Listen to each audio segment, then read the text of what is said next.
super excited ako guys. Na-receive kong parcel today galing sa aking panganay na anak. Okay, so yan. Bubuksan natin kung ano ang nasa loob nito. Excited ako, nagmamadali ako ng makatapos ng work ko dahil dito gusto kong makita kung ano yung nasa laman nito. So wala akong gunting, meron akong super excited. Nakiyat. Wow. Guys. Oh my God. Oh. Oh my God. Ito ang laman guys. Super thank you na. I love you sa iyong gift for Christmas.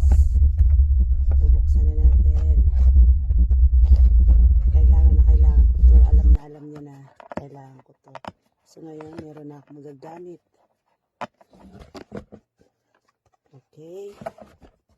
Grabe guys. Nasa Pilipinas na nagpadala nito sa akin. So buksan natin. Kailangan ko talaga to. And then ngayon, eto na. Nagkaroon na ako nito. Magagamit ko na sa aking pagre-reels. Wow. Ayan guys. Ayan.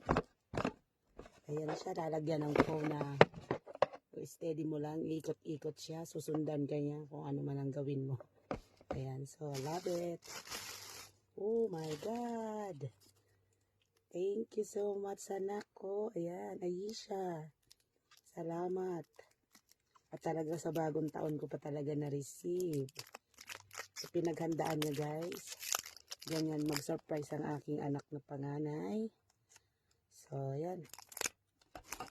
Alisin natin yung cover. Wow, wow, wow. Magagamit ko na ito bukas. Ayan.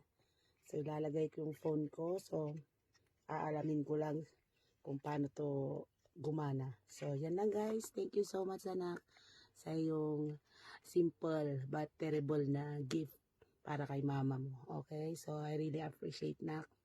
I love you, I love you, I love you. Happy New Year!